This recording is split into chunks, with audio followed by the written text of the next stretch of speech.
Hello friends, welcome to our YouTube channel. In this video, I'm gonna tell you about how to fix app installing problem in your Tecno smartphone.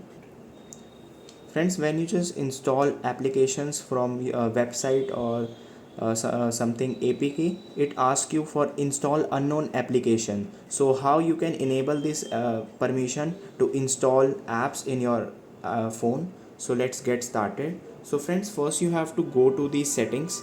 Here it is. Just tap on the settings. Now just click on the search. Here you have to write unknown apps. Here it is, unknown apps. You have to tap on here. Now you can see install unknown apps. Tap on here and you can see here it is Chrome. If you are downloading application from Chrome or Google or anything, you can just click on here and click on allow from this source. Installing apps from unofficial sources may increase the risk of your phone and personal data being attacked, so you have to enable it from here.